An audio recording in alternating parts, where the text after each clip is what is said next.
Hi everyone, my name is Brad, vlogger of the name Investing Doc. I'm at my new house and behind me is a work in progress, but today I wanted to talk a little bit about One Medical and how they recently got bought out by Amazon. You probably heard about it, but let's dig deeper into this acquisition. In July 2022, Amazon announced that they were buying One Medical for around $3.8 billion. One Medical is a group of primary care clinics that was formed in 2007 by Tom Lee. Tom Lee's a physician. He's had a very interesting career and an admirable one so far. He's only in his 40s and he already was one of the main early members, not technically a founder, but an early member of Hippocrates. And he operated for Hippocrates as their chief medical officer until around 2008, about a year after he started One Medical. One Medical has since exploded since then. As I've mentioned, it's a primary care group. Now, at the very beginning, they were visionaries for sure, in the sense that they were one of the first that had an app where you could book online, you could text with a nurse, and you could even do video calls. Back in 2008, that was on the horizon for a lot of companies, but One Medical was doing it. The way that they were doing it is they were charging a $200 a year subscription fee for all those premium aspects. Now, you could argue that in 2022, pretty much every clinic offers these for free. So the $200 a year premium that they're asking really is hard sell for that, other than maybe the 24/7 care. But that's not the scope of this discussion today. Tom Lee remained the CEO of One Medical until 2017 when he was placed by Amir Rubin. Amir Rubin became the CEO of One Medical, and it was pretty clear that they decided to file for a public offering. Prior to them going public, they had quite a few several large investors, such as Alphabet, which is Google. Since then, Tom has since left the company and he now runs a different company called Galileo, which is an online subscription service that you can pay a monthly or yearly fee to have access to a physician or physician assistant via text message. One Medical in 2020 decided to go public. And what that means for those of y'all that aren't familiar with what the term going public means is that they're publicly listed on one of the stock exchanges. Anyone who has a stock brokerage account can buy and sell shares of the company as they please. The stock hit a peak of $58.70 in February 2021, giving One Medical a valuation of $11.4 billion. Less than a year and a half later, they decided to sell to Amazon for $18 a share at a valuation of $3.8 billion. That's about 70% less than its peak valuation.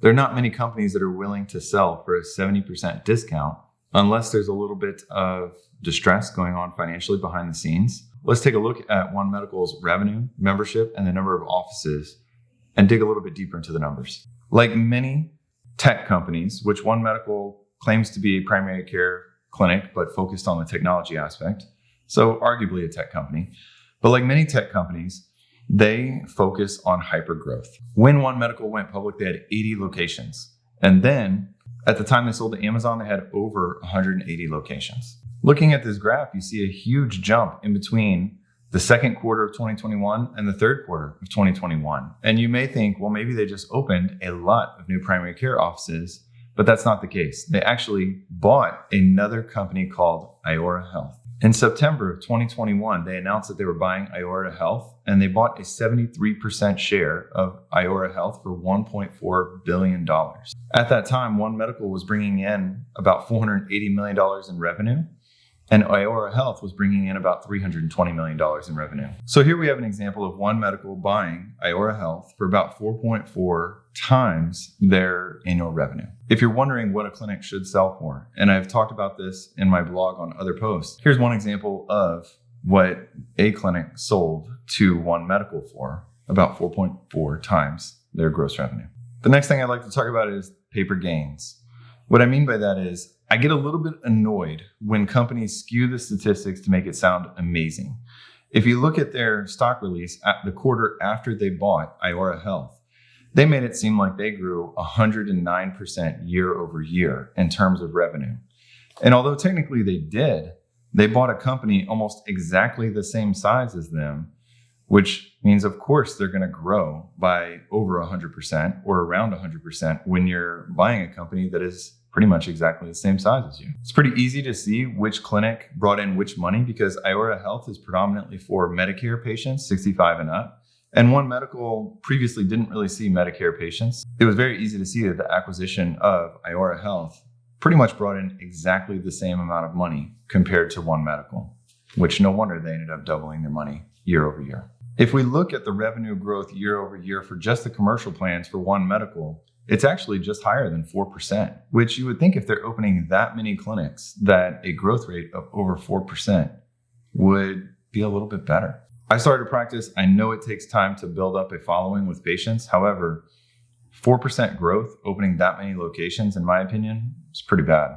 I have another post on my website about how much it costs to run a primary care clinic. What I'd like to highlight here is look at this post about what they're spending as a percentage of gross revenue on income. And the highlights that I'd like to say here, the cost of care, that's about hiring the doctors. The cost of care at 40% is a little bit high. In my clinic, it's in the 30 percentile, but 30 to 40% is not unreasonable. The general and administrative cost at 38% is insanely high. This is a company that was supposed to be revolutionizing things, trying to automate things online, and their administrative and general costs were at 38%.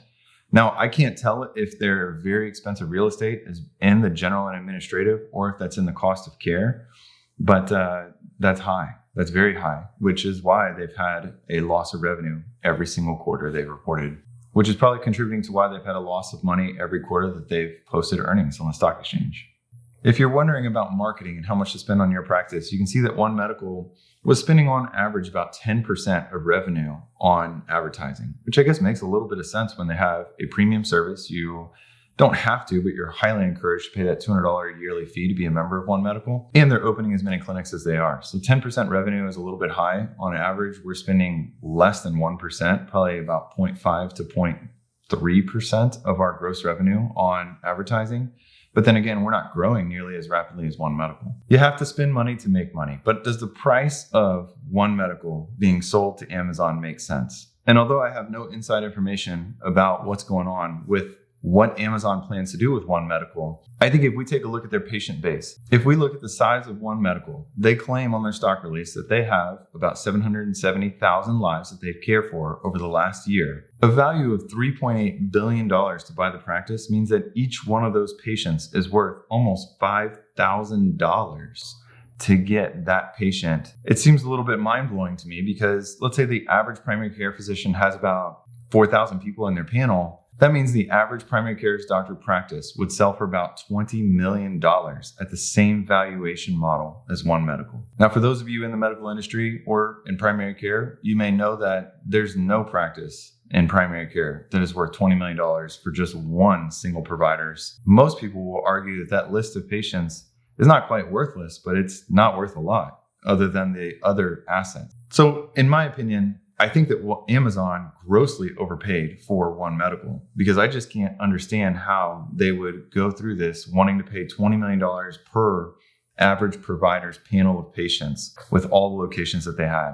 You could honestly spend a lot less money and start up a newer clinic or probably buy a different clinic for a lot less money. And in my opinion, again, the technology gains that they had, online booking, virtual visits, every single practice is doing that now. I have nothing against One Medical. The people that go there usually love One Medical and say that it is a wonderful practice. However, from a financial aspect, I have a really tough time wrapping my head around the valuation that Amazon bought One Medical for. Hope you all have a good day. Comment below. Let me know what you think.